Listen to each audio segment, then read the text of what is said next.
putus-putus tolong disampaikan ya, Dek, ya. Jadi sekarang kita akan membahas kembali ya sebenarnya ya mengenai imunologi infeksi dan vaksinasi ya. Jadi teman-teman sebenarnya sudah dapat di kuliahnya ya. Sekarang kita akan mungkin review kembali dan mungkin jika ada hal-hal yang masih belum dipahami bisa ditanyakan.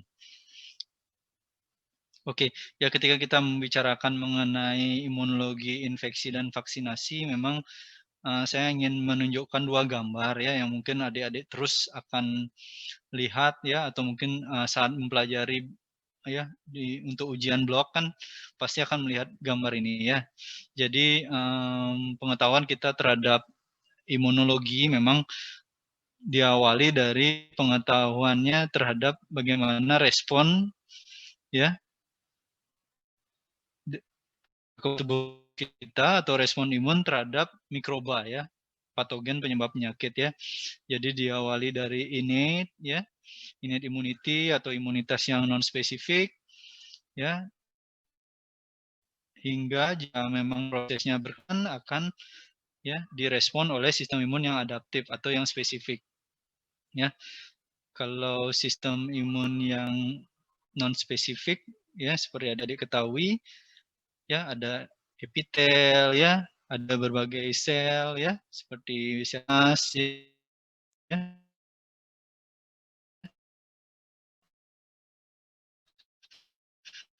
sel dendritik,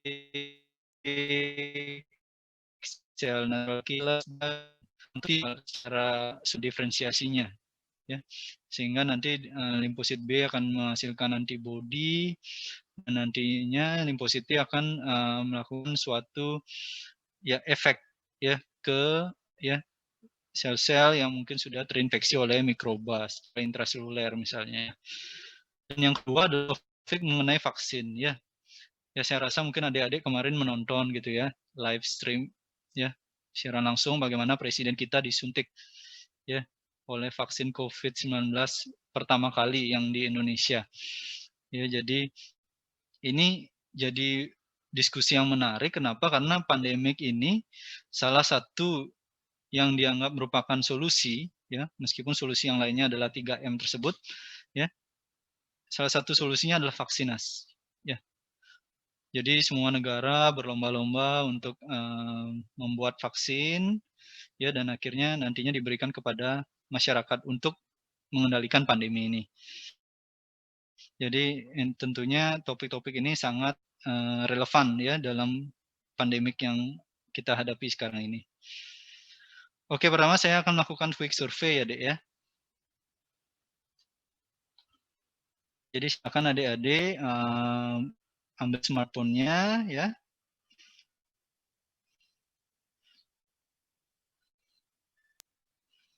Oke, silakan adik-adik buka menti.com dan masukkan kodenya 2173368. Jadi pertanyaannya, sebutkan satu kata yang terlintas di kepala adik-adik sekalian ketika mendengar kalimat ya, imun terhadap infeksi. Apa satu kata yang terlintas di kepala adik-adik sekalian? Ya. Silakan saya tunggu respon dari adik-adik terkait dengan pertanyaan ini ya. Silakan dibuka menti.com ya langsung dari browsernya, lalu masukkan kode 2173368. Saya tunggu ya, Dek ya.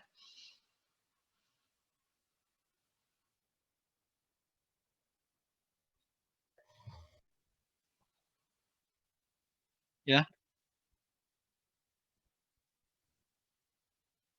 Oh, tertutup gininya ya. Tunggu dulu.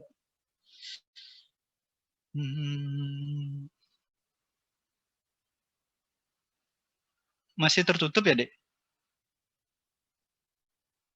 Nah, sekarang kelihatan nggak? Sekarang udah nggak? Kelihatan nggak? Sudah kelihatan? Ya, oke. Ya. Oke, ya. Pertahan. Saya tunggu ya jawaban-jawabannya. Jadi satu kata saja Ini sudah ada yang semangat, jadi 3 kata ya dikiriminnya, tentara melawan penjajah. Ya, menyerang.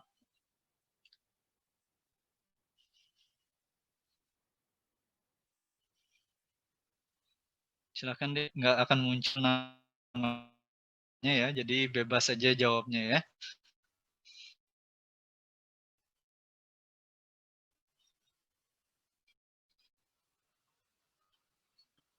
Bunuh, menyerang.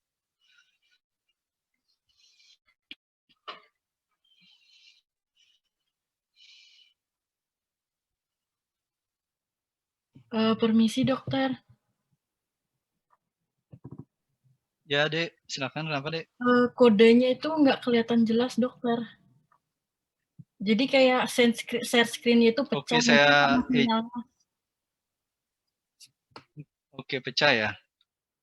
Saya Iya, pecah kopikan di kolom dokter. chat aja ya.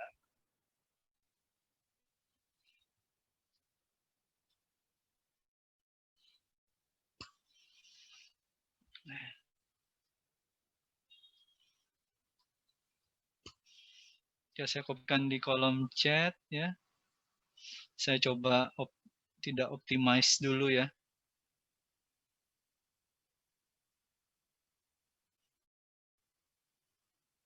Oke, saya tunggu jawabannya. Sudah banyak yang menjawab. Pertahanan, membunuh, dijajah, pembantaian. Oh,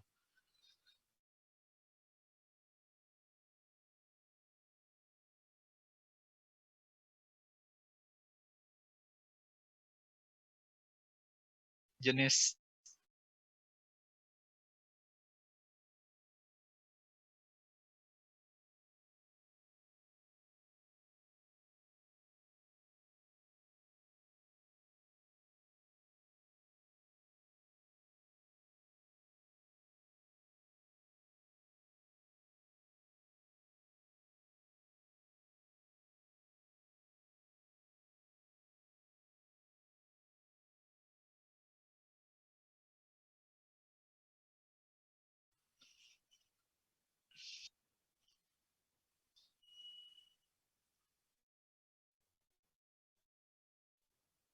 oke, membunuh mikroba, autoimun,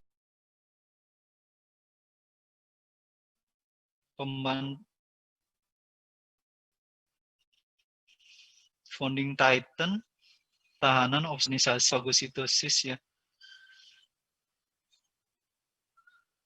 Nanah,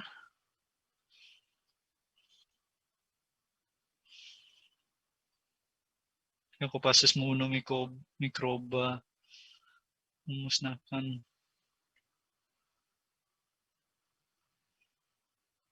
perang ya, jadi macam-macam ya yang adik-adik.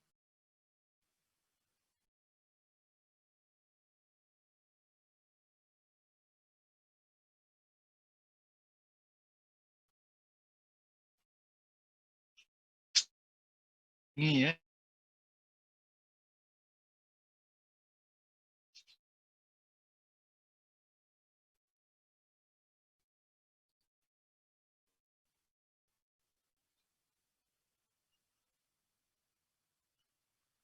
Satu kata yang terlintas jadinya benar-benar yang terlintas ya ketika mendengar istilah respon imun terhadap infeksi ini ya.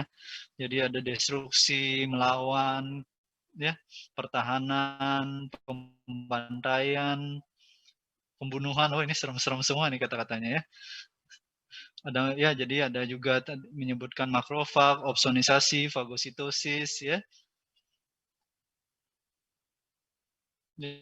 Dan mungkin juga kita bisa umpamaan seperti, dan ada proses-proses akan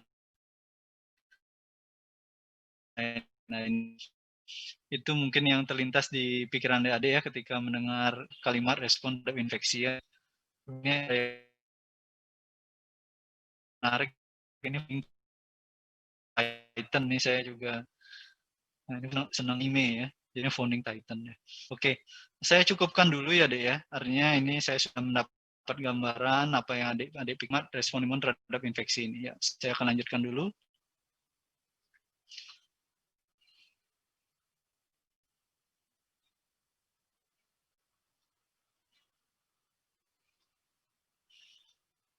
Oke, jadi ketika kita membahas imunologi infeksi ya sebenarnya kan sudah saya bahas di slide perkuliahan ya, jadinya mungkin setelahnya akan membahasnya lagi kecuali nanti ada diskusinya ya.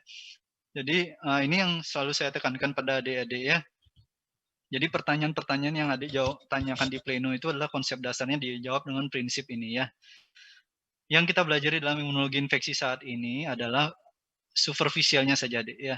Jadinya nanti hal-hal yang lebih detail akan dibahas ketika kita membahas patogennya ya. Jadi ketika kita membicarakan infeksi hepatitis B, kita akan mempelajari respon imun terhadap virus hepatitis B-nya. Seperti itu ya. Jadi ini kita masih mempelajari superficialnya saja. Jadi ini menanamkan ke adik-adik bahwa proses yang akan dilalui oleh suatu patogen ketika masuk ke tubuh kita adalah seperti ini ya. Jadi tergantung jenis patogennya dulu ya, entah itu bakteri ya, virus, jamur maupun parasit ya. Itu konsep yang adik-adik pegang dulu ya. Kalau nanti kok lain di penjelasan infeksi HIV AIDS ya dok, ya memang karena akan berbeda, tapi memang konsepnya akan seperti itu dulu ya. Karena akan ada detail-detail ya, termasuk reseptornya berbeda ya, ya. Lalu sitokin-sitokin yang bekerja berbeda ya, kemokin-kemokinnya berbeda ya. Jadi akan berbeda ya di setiap jenis infeksi. Jadinya memang konsep dasarnya dulu yang perlu adik-adik ketahui di blok hematoimunologi ini. Ya, jadi mekanisme peranan mikroba ya pada dasarnya terdiri dari efektor di sistem imun innate dan adaptif ya. Jadi itu ya prosesnya pasti akan melewati innate dan adaptif itu ya. Itu konsep yang pertama dipegang ya. Yang kedua adalah survival dan patogenisitas mikroba, itu kemampuan mikroba bertahan dan menghindari sistem imun pejamu ya. Ya. Jadi memang kenapa walaupun sistem imun kita sudah kayaknya banyak sekali ya, ada sistem imun yang non spesifik, ada yang spesifik, innate dan adaptif. Tapi kenapa kok kita tetap sakit? Ya, karena itulah ya, mikroba itu juga lebih pintar sebenarnya daripada sistem imun ya. Mereka berusaha beradaptasi ya dan berusaha bertahan serta menghindari sistem imun kita ya dengan berbagai metode yang sudah mungkin adik-adik pelajari di yang kuliah yang saya berikan dan juga membaca textbook yang sudah saya sertakan di sana ya. Jadi ada kemampuan dia bertahan dan menghindari sistem imun penjamu ya. Jadi sekuat-kuatnya sistem imun kita ya, virus, bakteri itu mencoba mencari cara agar bisa bertahan dan menghindari sistem imun tersebut. Dan ketika sistem imun tidak bisa mengontrol, ya sistem imun bisa mengontrol tapi tidak bisa mengeliminasi sepenuhnya, maka infeksinya akan bisa menjadi infeksi yang laten ya atau persisten. Semisal ya suatu infeksi misalnya hepatitis ya, kenapa dia bisa bertahan terus? Ya karena mikrobanya tidak bisa dieliminasi total deh, karena dia dapat menghindari sistem imun pejamu misalnya dengan mimicking atau gimana ya. Jadi walaupun sistem imunnya lewat gitu ya, melewati virusnya, tapi sistem imunnya tidak bekerja ya karena dikira mungkin tidak ada di dalam sel tersebut dan lain-lain. Jadi itulah yang menyebabkan infeksi tersebut bisa bertahan lama ya walaupun ada sistem imun ya. Tetap bisa meninggal ya walaupun sudah sistem imunnya baik gitu ya. Proses terjadinya penyakit ya, seringkali penyakit dan kerusakan tersebut ya, jaringan tersebut akibat respon pejamu terhadap patogen ya. Jadi kalau respon pejamunya berlebihan terhadap suatu patogen itu pun juga tidak baik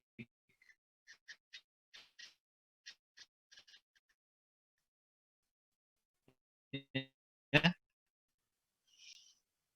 Ya, karena proses granulomatosis itu ya. Jadi pembentukan granuloma di paru-paru itu terjadi karena respon pejamu ya, dia efek antara interaksi dari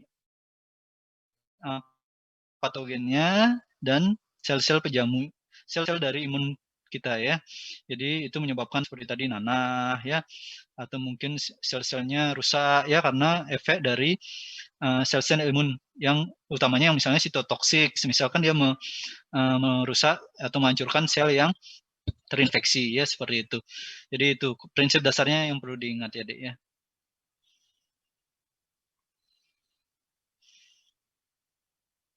Nah, jadi kan ini sudah sempat kita bahas ya di kuliah. Jadi untuk bakteri ya, kita bedakan dulu ya, bakterinya apakah ekstraseluler apa intraseluler. Ya. Jadi tentunya bakteri ekstraseluler dan intraseluler memiliki ya respon imun innate dan adaptif yang tentunya berbeda. Ya, tapi sebenarnya saling bersilangan juga deh ya, kadang-kadang mungkin di beberapa contoh bakteri bisa saja yang ditemukan sel-sel yang sama juga seperti itu ya. Jadi ini kita bicara efektor-efektor yang paling menonjol ya.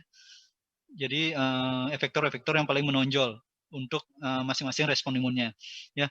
Contohnya di ekstraseluler ya.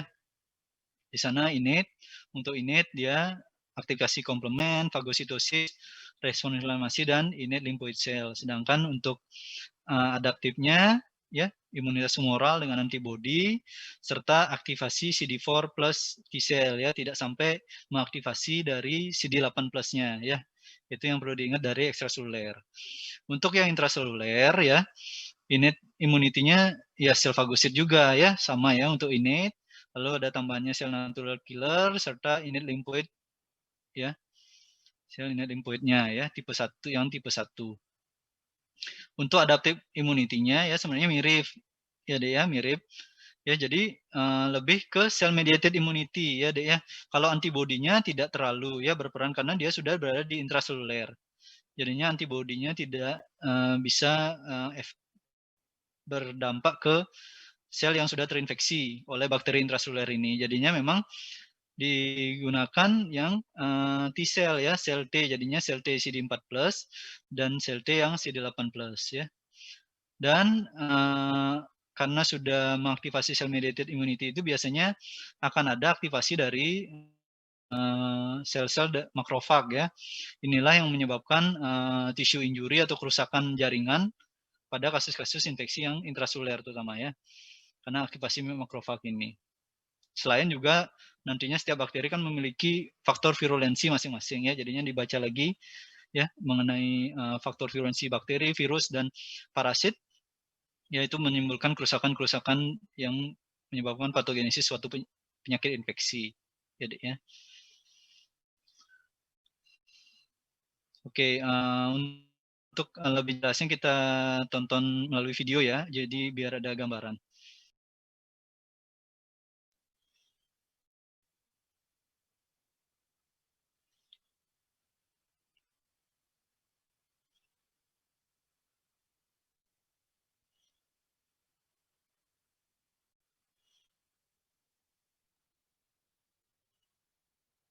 Sleeping Beauty just pricked her finger. She may have fallen asleep, but her immune system is hard at work. An important part of her innate immune system, her skin, has been breached, and bacteria are entering her body. The first immune cells they encounter are mast cells and dendritic cells. These cells can distinguish self from non-self, thanks to the recognition of pathogen-associated molecular patterns, or PAMPs, which are molecules associated with pathogens. This recognition is not specific to any invader, but rather identifies a general attribute common to pathogens. This recognition is thanks to their pattern recognition receptors, or PRRs. The PAMPs they recognize can include bacterial lipopolysaccharides. Now that microbial components have been recognized, the body springs into action, and the inflammatory response is initiated. The mast cells stay on the battlefield, releasing histamine and heparin. Histamine causes vasodilation of nearby blood vessels, and heparin is an anticoagulant. The result is increased blood flow to the infected area, which allows more white blood cells to get there. The mast cells also release cytokines, which are cell-signaling proteins that affect the behavior of nearby cells. In this case, the cytokines are used to call macrophages and neutrophils to the area. Macrophages are the largest phagocytic cells in the body and can engulf 100 pathogens each. Neutrophils are the most abundant white blood cells. They release cytokines as well, amplifying the inflammatory response. They attack pathogens in 3 ways: phagocytosis, engulfing pathogens, and they can ingest up to 20 each, degranulation, the release of soluble antimicrobials, and the release of neutrophil extracellular traps, or nets. Nets are pretty cool. Think of neutrophils as the Spider-Mans of your immune system, with nets as their webs. Nets are primarily composed of the neutrophil's DNA and bind pathogens. This binding occurs thanks to positively charged proteins on the bacteria's surface interacting with negatively charged chromatin fibers. Meanwhile, dendritic cells engulf antigens, foreign substances that elicit an immune response, and break them up into smaller pieces called epitopes. Dendritic cells are a type of antigen-presenting cell, or APC, because they then display the epitopes on major histocompatibility complex 2, or MHC2, at their surface. Dendritic cells move out of the infected area and into the lymph nodes. So, thus far, all the defenses we've discussed belong to the innate immune system. The innate immune system has non-specific means of intruder identification and resistance. However, when the dendritic cells enter the lymph nodes, they link the innate immune system to the adaptive immune system. The adaptive immune system consists of T cells and B cells, and brings in anti-pathogenic weaponry specific to the attacker. T cells are produced in the thymus, differentiating into types: helper T cells, cytotoxic eggs, and memory T cells. Helper T cells help with B and T cell differentiation, and call macrophages and other cells to the battle. Cytotoxic T cells are the main soldiers, binding and lysing infected cells. They recognize infected cells thanks to antigens displayed on MHC class I molecules. All nucleated cells have MHC class I molecules that can display antigens upon infection, while only antigen-presenting cells also have MHC class II molecules. TREGs use a negative feedback loop to regulate the immune response, making sure it doesn't get too extreme and hurt the body unnecessarily. Importantly, they maintain tolerance to self-antigens, preventing autoimmune diseases. Memory T cells remain after the infection has passed in case of reinfection, at which point they can rapidly multiply and mount a faster and stronger immune response. Helper T cells and TREGs are CD4 positive, meaning that they express CD4 glycoprotein on their cell membranes. Cytotoxic T cells are CD8 positive, and memory T cells can be either.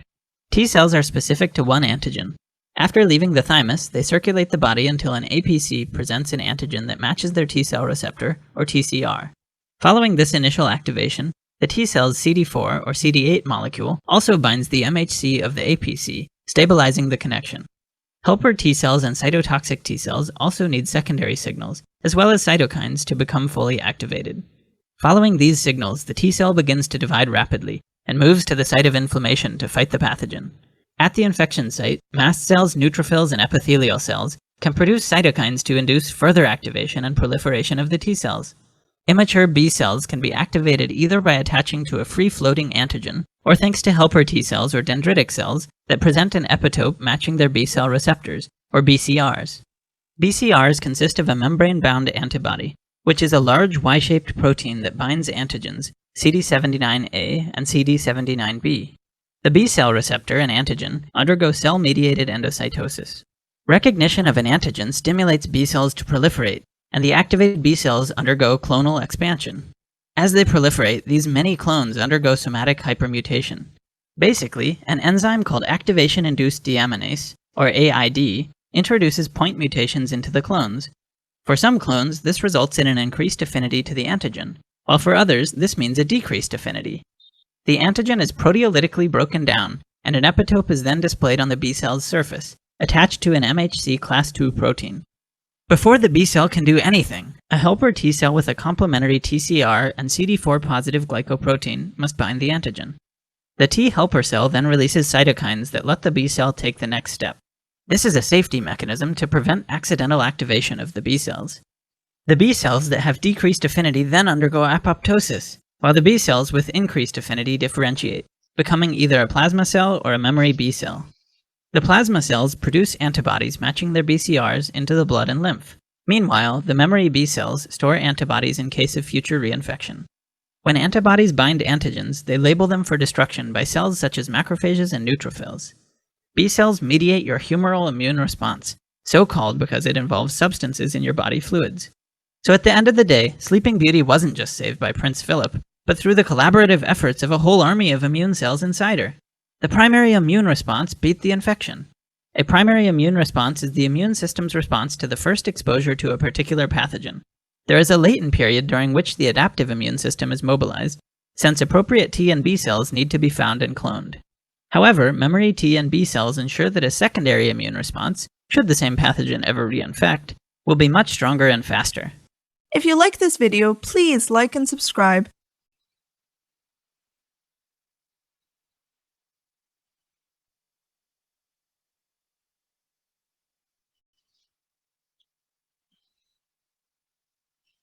Baik, itu tadi penjelasan untuk infeksi bakteri ya, Dek ya. Tapi sebenarnya itu juga sudah memberikan gambaran juga mengenai innate dan adaptive immune response terhadap patogen ya. Jadinya seperti yang tadi disampaikan ada sel-sel untuk innate immune response-nya dan juga bagaimana ya sel T dan sel B di adaptive immune response berinteraksi dan juga berdiferensiasi ya. Jadinya tadi sudah cukup menggambarkan bagaimana innate dan adaptive immune response. Bagaimana dengan patogen yang lain ya. Jadi kalau saat kita membahas respon imun terhadap infeksi virus ya, jadi ada innate dan adaptive immunity juga ya. Jadi untuk innate-nya ada interferon ya yang mungkin berbeda dengan infeksi bakteri. Ya, jadi ada interferonnya ya. Dan untuk adaptive immunity-nya sebenarnya sama ya. Cuma sekarang tergantung ya virusnya itu ada di ekstraseluler apa di intraseluler. Ya, utamanya kan memang virus adanya di intraseluler ya, Dek ya. Karena proses replikasi dari virus itu memerlukan komponen-komponen sel yang hidup ya sebelum akhirnya dirilis ya ke ekstraseluler untuk menyebar ke sel-sel hidup yang lain ya. Jadinya saat ada di ekstraseluler ya otomatis yang berperan adalah antibodi ya dengan proses netralisasi. Nah, kalau untuk yang masih di dalam sel ya di adaptive immunity-nya adalah dengan cytotoxic T lymphocyte atau yang CD8+ ya. Jadinya di sini kita lihat juga interferon 1 memiliki fungsi untuk antiviral state ya. Jadinya sudah ada di slide di kuliah sebelumnya ya bahwa bagaimana interferon tipe 1 itu dia memiliki beberapa mekanisme sehingga akhirnya replikasi virusnya berhenti ya di dalam suatu sel yang terinfeksi tersebut. Ya jadinya disitulah peran dari innate immunity. Oke.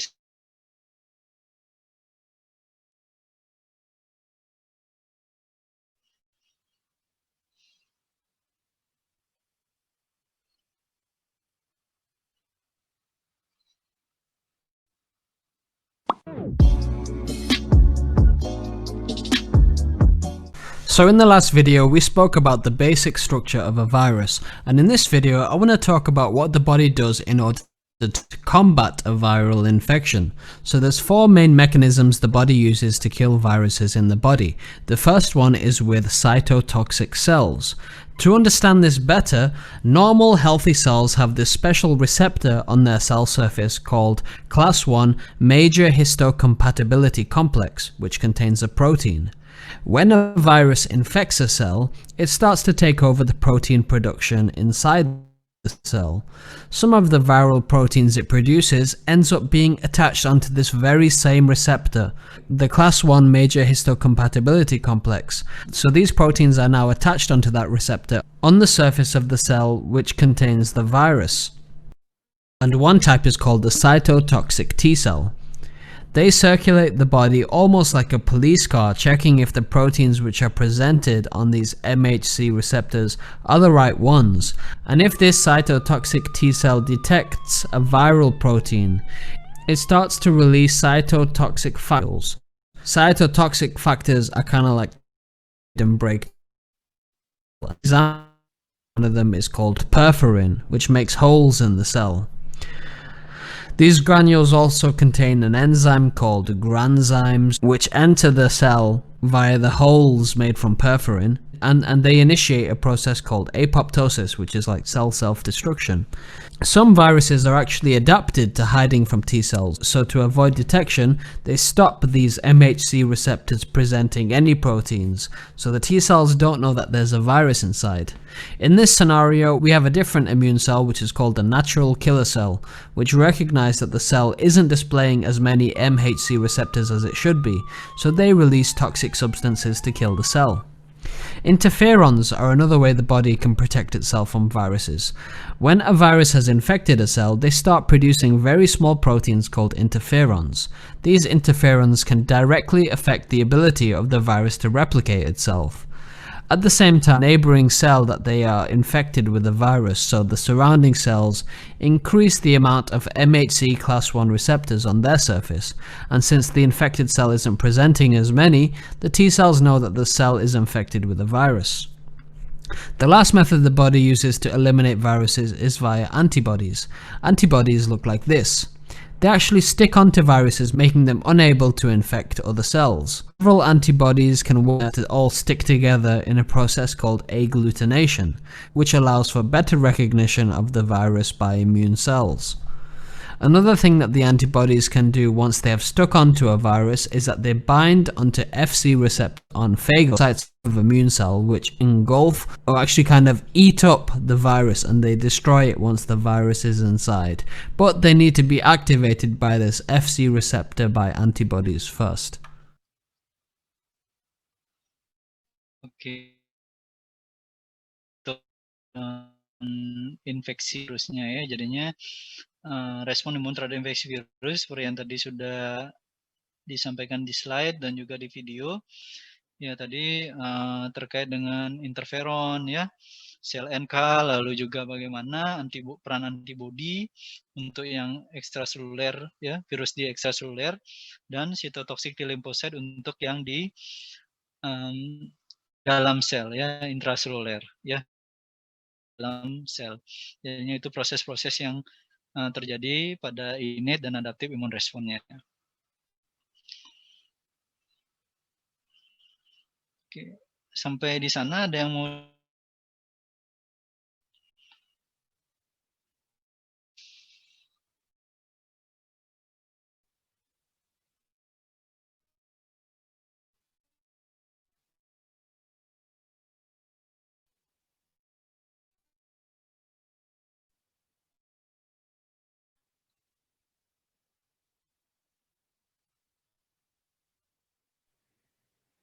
Belum ada, Dok.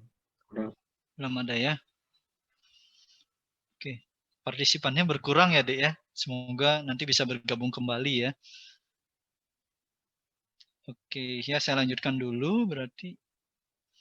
Jadi untuk patogen lain ya,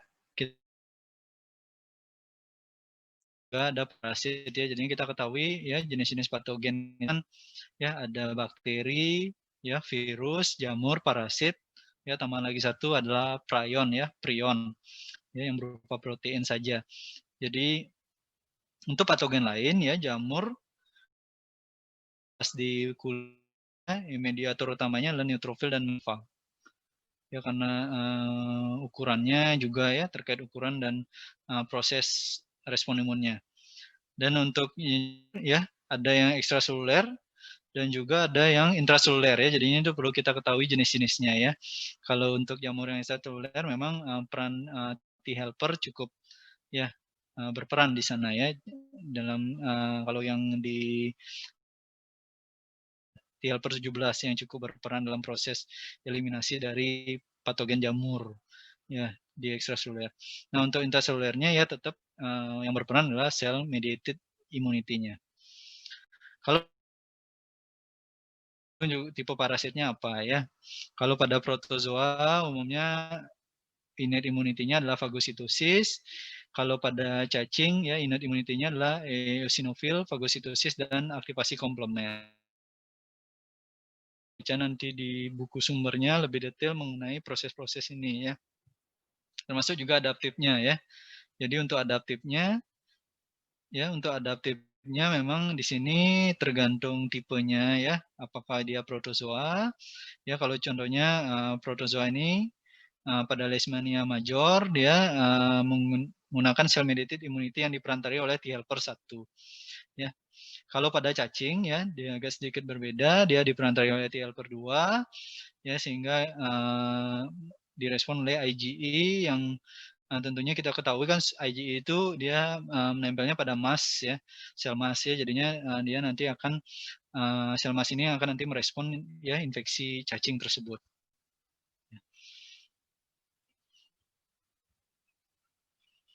Oke, di sini memang ada beberapa video ya kalau terkait infeksi jamur dan infeksi parasit ya. Jadi kita lihat dulu ya video terkait dengan infeksi jamur dan infeksi parasit ini ya.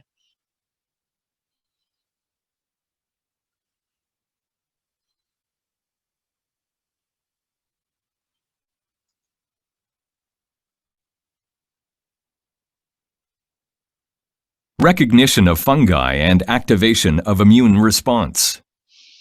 The initial steps in antifungal host defenses are recognition of invading fungal pathogens and activation of the immune response.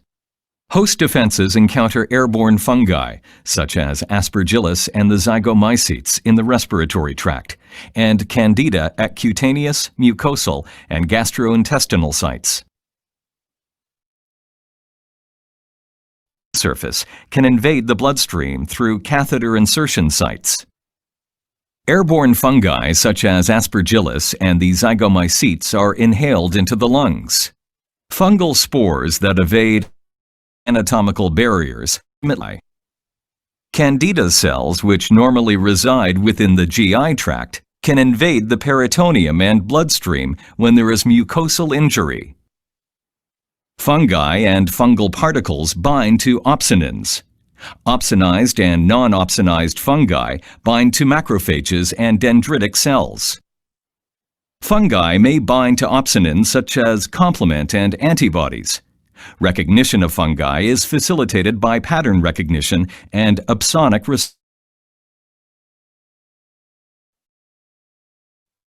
dendritic cells and macrophages. Fungus or fungal particles bind to cell surface pattern recognition receptors and activate intracellular signaling cascades. MAP kinases are activated, and additionally NF-kappa B is translocated to the nucleus.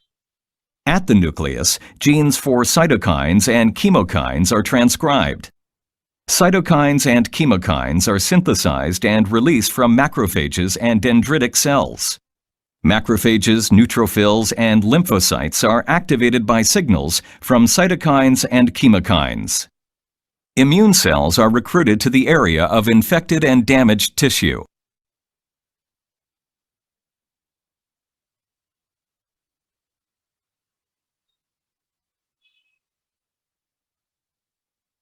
Stimulation of adaptive immunity. Fungi breach anatomical barriers to gain access to internal structures. Dendritic cells recognize and bind to fungi and fungal particles by pattern recognition receptors. Fungi and fungal particles are ingested by dendritic cells. Dendritic cells migrate to lymphoid tissues, including regional lymph nodes. Dendritic cells migrate to lymphoid organs to stimulate adaptive antifungal responses. Within lymphoid organs, dendritic cells activate adaptive responses. CD4 T cells are stimulated to differentiate to Th1 cells. Th1 responses favor activation of macrophages, B lymphocytes, CD8 T lymphocytes, natural killer cells, and neutrophils. Th2 responses favor activation of B cells, eosinophilia, and IgE production. T cells are recruited to the site of infection. Attaining an appropriate balance between Th1 and Th2 responses is thought to be important for achieving optimal antifungal protection while limiting autoimmune injury.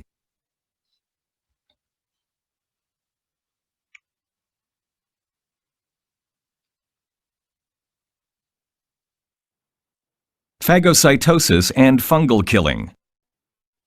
Fungi breach anatomical barriers and invade internal structures, including the lungs and bloodstream. Fungi are recognized by opsonins and phagocytes. Soluble factors including complement, antibodies, mannose-binding lectin, surfactant proteins, and pentraxin-3 bind to fungi. Phagocytes recognize and bind to opsonized and non-opsonized fungi via pattern recognition and opsonic receptors. Bound fungi induce actin polymerization and initiate phagocytosis. Fungi are engulfed and internalized by phagocytes. Fungi are contained inside phagosomes within phagocytes. Phagosomes. Endocytic compartments fuse with form phagolysosomes. Phagolysosomes containing fungi are acidified. Reactive oxidant, antimicrobial peptides, and activated hydrolytic enzymes are released into phagolysosomes.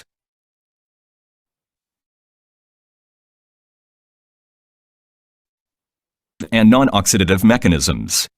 Some fungi escape intracellular killing and transition to hyphae. Other fungi grow extracellularly and are never found. If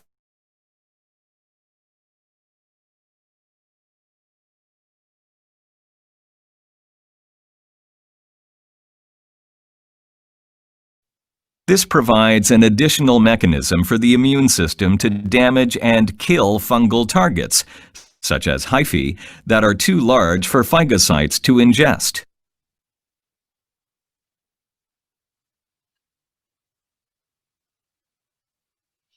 Oke, ya tadi sudah kita lihat ya Dek ya bagaimana respon imun terhadap infeksi jamur ya. Jadi mungkin kalau melihat mungkin relatif superficial ya.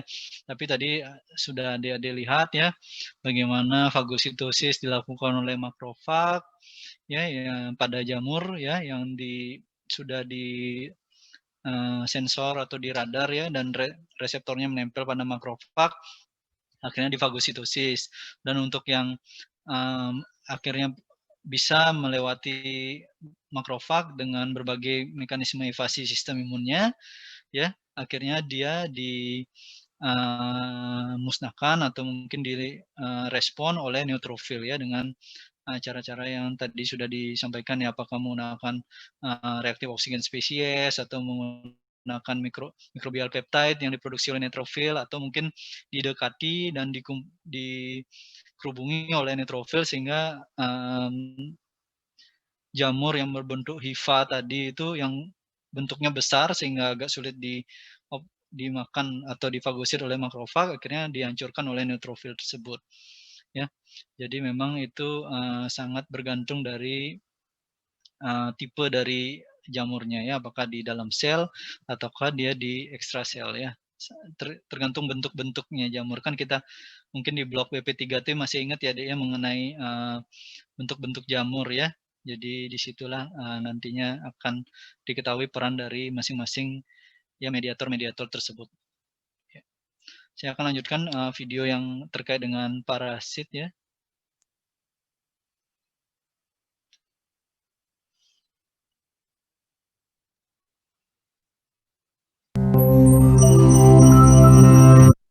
Mohon maaf.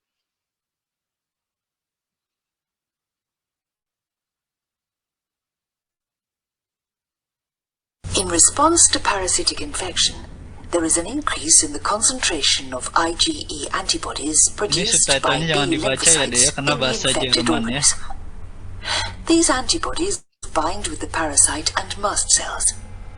Mast cells release histamine, which attracts eosinophils to the infected area. Eosinophils, or eosinophilic granulocytes, are a type of leukocyte found in the peripheral blood. They have the ability to eliminate large pathogens, including parasitic worms. The cooperation between eosinophils and mast cells in the presence of IgE is often experienced by the infected person as an unpleasant itching. A long-term infection with extracellular parasites triggers further reactions of the B lymphocytes. These start to produce other antibodies that affect the specific antigens of a given parasite. In the case of intracellular infections, T lymphocytes play the most significant role. This is to destroy the infected cells together with the parasite inside them. A similar role, though based on a slightly different principle, is played by macrophages. On coming into contact with a pathogen, these cells produce nitric oxide and large amounts of free oxygen radicals that are toxic to the pathogen. This process is known as an oxygen explosion. As a result, granulocytes and macrophages can destroy both extracellular and intracellular parasites.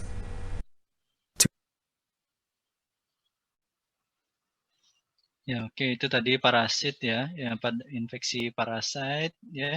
Jadi memang tadi kan pada jamur juga kita sudah membahas subset dari sel T-nya ya, yaitu T helper 1 dan T helper 2 ya. Jadi itu perlu adik-adik pahami ya, mana yang infeksi parasit yang terkait dengan T helper 1 dan mana yang T helper 2. Setelah itu tadi kita lihat ya, memang di situ yang paling sering disebut adalah untuk parasit adalah eosinofil, ya, IgE, ya, dan juga stelmas ya. Jadinya di situ perannya sangat penting sekali. Ya, yang itu yang perlu adik-adik sering ingat. Biasanya pada infeksi parasit ya sel yang paling berperan sebisa itu ya. Itu bisa adik-adik ingat-ingat ya. Itu kenapa memang pada beberapa kasus infeksi parasit ya, gejala yang utama yang muncul adalah gatal ya Dek ya, karena adanya peran dari sel mas ya yang merilis histamin ya. Jadi di situ kenapa jadi gatal-gatal ya, dan reaksi-reaksi alergik lainnya ya, itu bisa pada infeksi parasit ya. Itu penekanannya ya untuk infeksi parasit.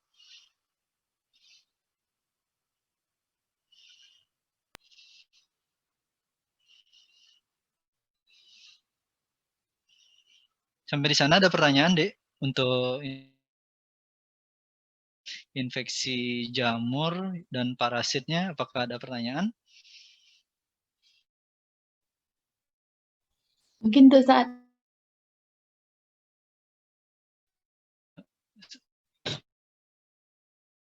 makin lama makin berkurang, Dek ya, semua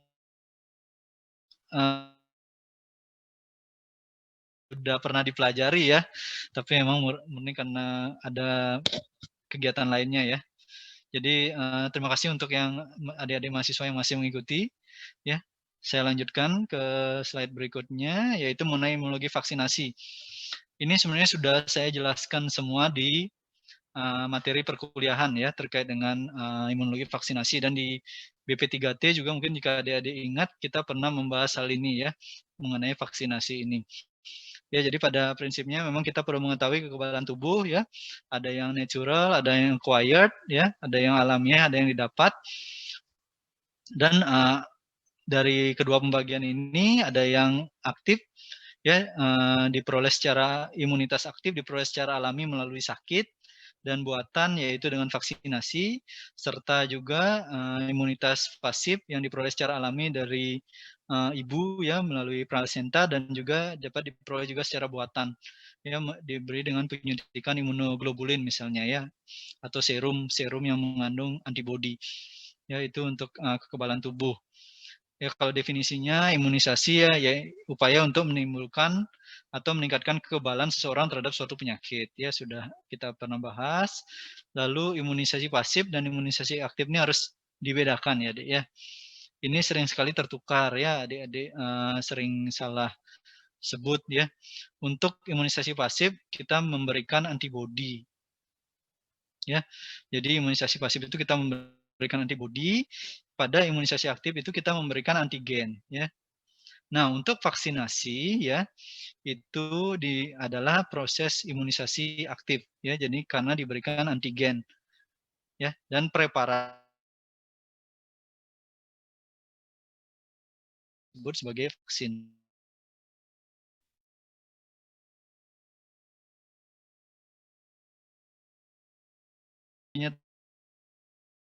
agen infeksi tersebut dari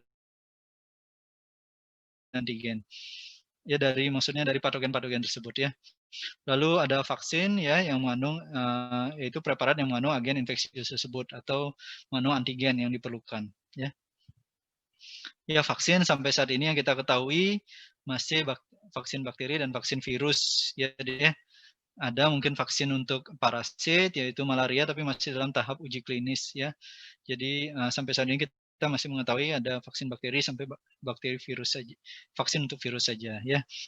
Jadi seperti yang sudah kita bahas di pleno ya, tipe-tipe dari vaksin ini perlu adik ketahui ya, untuk mengetahui bagaimana mekanisme kerja, respon imun apa yang ditimbulkan ya, apakah hingga seluler atau hanya humoral saja ya. Jadi itu perlu adik-adik ketahui kenapa kita membahas mengenai tipe-tipe vaksin ya. Jadi memang itu sangat mempengaruhi dari respon imun yang terjadi di tubuh kita. Ya, termasuk juga kontraindikasi dan lain-lain sangat bergantung dari tipe vaksin yang kita berikan kepada seorang klien ya atau kepada seorang pasien. Ya, ini akan saya tunjukkan sedikit beberapa video ya terkait dengan bagaimana sistem imun kita atau bagaimana vaksin ini bekerja dalam konteks sistem imun ya, Dek ya.